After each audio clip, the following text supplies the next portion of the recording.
kemarin itu saya bikin kawinan ya. Jadi pertama ketemu saya di podcast, habis itu saya nggak tahu dia itu bawa, kira manajernya, tiba-tiba dia bawa calon istrinya. Sebenarnya dia bilang pacar sih ya.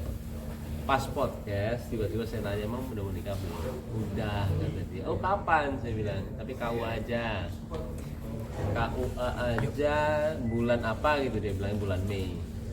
Akhirnya karena orangnya itu, dia itu nggak palsu ya, orang itu nggak palsu apa adanya, calonnya juga suci kalau salah namanya ya,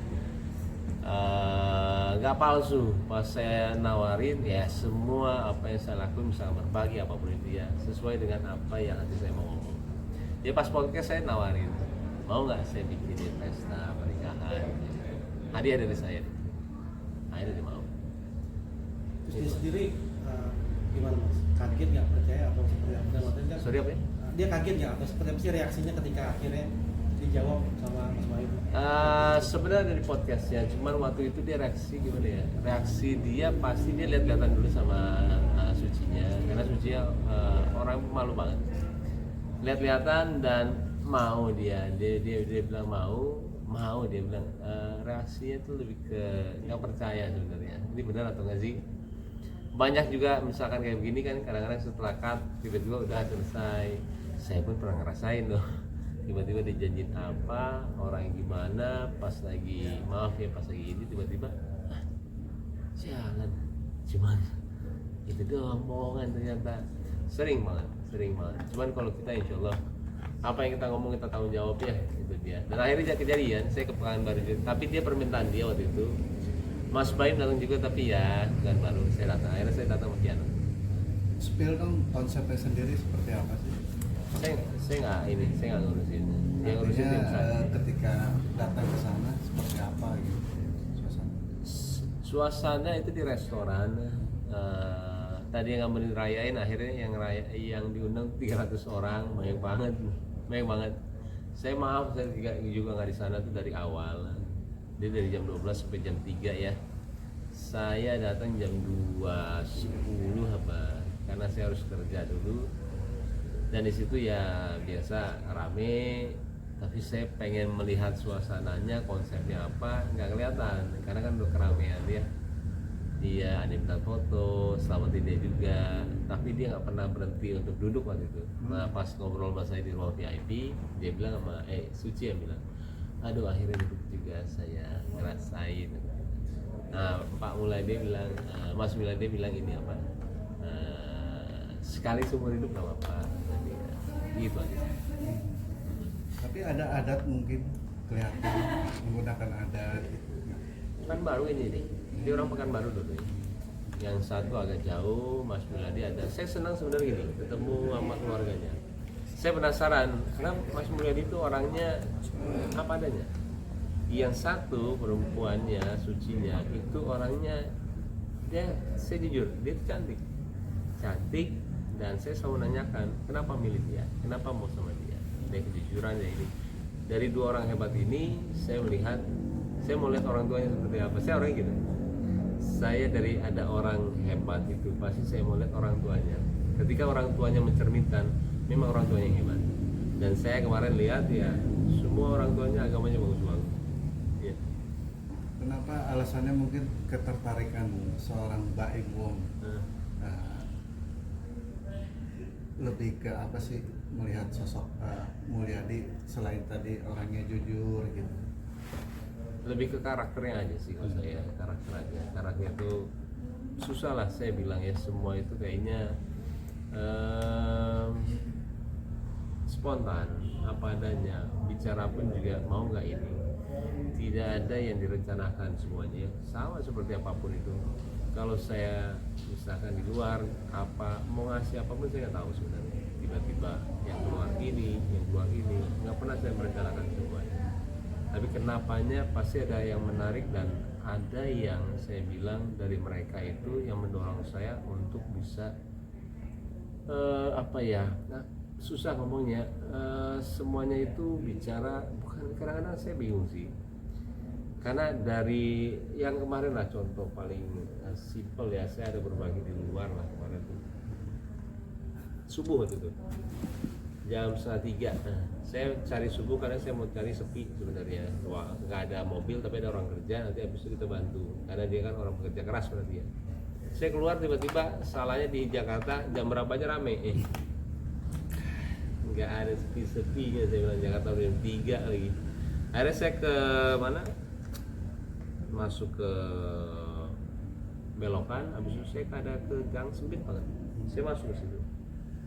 Ternyata di situ ada tukang bubur,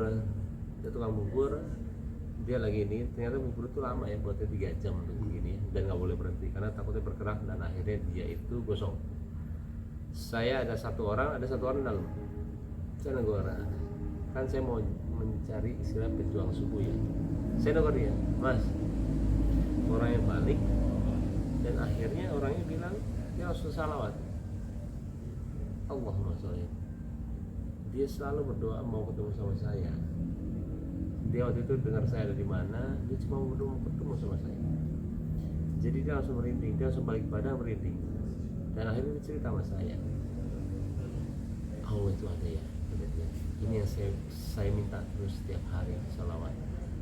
Mau ketemu ya sekali. Dan akhirnya bukan ketemu, saya ketemu dia dengan belokan semua itu ya. Nah itu coba, misalnya saya nanya sama kalian, yang menggerakkan saya siapa? Allah yang di atas. Semua bisikan itu ada.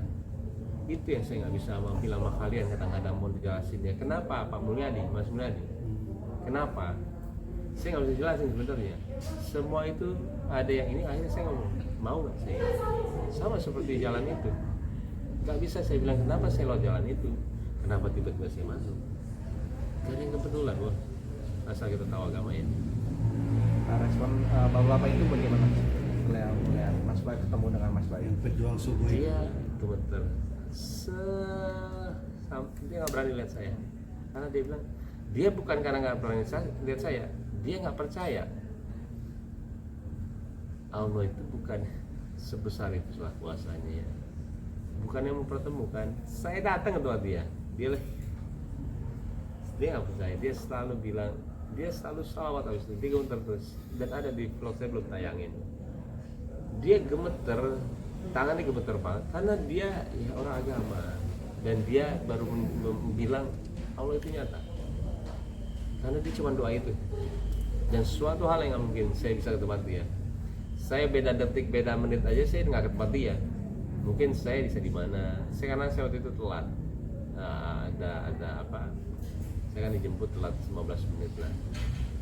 Nggak ada yang kebetulan. Dan itu loh yang saya nggak bisa jelasin sebenarnya. Yang terkadang bukannya berbau konten, bukannya berbau apa, bukannya kita paling sampai ke maaf ya menjual kemiskinan segala. Saya sampai kaget sih kalau ada persepsi itu ya. Cuman saya tidak pernah memfrontal untuk bisa menjelaskan. Biarkan saya tahu, jangan saya ini. Tapi yang menilai, yang berang menilai yang paling tepat adalah bukan mereka, tapi di atas. Kita pun juga tahu dapat pahala atau kan sebenarnya. Ada karya di situ, kita juga tahu. Karena orang manusia itu haus ujian semuanya. Tapi insya Allah ketika kita tahu, kita menjaga, mudah-mudahan nggak ada. Ceritanya hampir mirip seperti Imam Hambali ya, ketemu sama tukang roti. Saya ada cerita itu ya. Kalau saya, malah saya, nah setelah itu apa? Saya merencanakan suatu hal yang besar buat dia, tapi saya nggak bilang sama dia. Karena buburnya enak. Jadi semua itu sirkulasi siapa? Kalau misalnya kejadian ya kita istilahnya kalau misalkan saya kan selalu bilang ya kenapa saya mau sukses, bukan saya mau ngumpulin orang, gimana saya punya manfaat buat orang banyak. Karena sukses itu saya mau punya manfaat buat orang banyak, uangnya itu saya mau manfaat orang banyak. Kalau mau mendem besok mati juga nggak ingin. Bang Bayu, setelah bertemu dengan pedagang nasi ini pasti ada makna pelajaran hidup Banyak. seperti apa yang Bang Bayu bisa sampaikan? Nyata lah, itu nyata. Mau bilang apa? Adenya Paula kawin sama Neil aja itu satu bentuk yang saya nggak bisa, yang nggak akan bisa diatur sama manusia lah. Itu satu kejadian yang saya bilang Allah itu mengatur semuanya. Dia punya 2 anak sekarang, kan itu ketemuannya di Turki. Kalau tidak ada kerjaan, saya waktu itu ada kopi luwak saya iklan, syutingnya Turki. Habis itu saya ke mall karena nggak tahu mau kemana, makan nggak dapet. Akhirnya tiba-tiba pas mau pulang malah Paula ngajak ke kayak Gordon di sana lah. Nyampe ke bawah, Paula masuk, saya di luar. Orangnya manggil Bapak. Bapak ya, saya pengen lihat dulu. Saya mau makan nih, saya bilang saya nggak tahu di mana. Di mana yang paling enak? Dia bilang di sini, Nusret itu. Ini dong teleponin pakai bahasa Turki, saya nggak ngerti cara researchnya. Buat 4 orang ya, salah satu adik saya. Waktu itu dua-duanya itu punya pacar. Sinel punya pacar, Chelsea adiknya Paul punya pacar. Sekarang dia sudah punya anak kedua, dia sudah nikah. Sekarang ini, kalau misalnya bicara waktu ya, kalau tidak ada iklan itu tidak mungkin mereka ketemu. Kalau saya tidak ke mall itu, tidak mungkin ketemu. Kalau misalnya Paula nggak ngajakin ke bawah, nggak akan ketemu. Dan kalaupun saya ke dalam, saya nggak di luar, nggak akan ketemu. Per detik kalau itu benar-benar mengatur. Dan dia sekarang udah punya 2 anak. Jadi buat saya apa? Tambah lagi kemarin kejadian tukang bubur yang dia meyakinkan, dia yang bilang sendiri kalau itu nyata. Iya. Akankah Mas Baim sendiri mau rencana berangkatkan naik umroh atau haji seperti ada di salah satu sinetron? Nggak bisa digituin sih ya, lebih ke ini aja. Saya nggak tahu apa yang rencanain nanti. Oke. Aman. Baik, terkait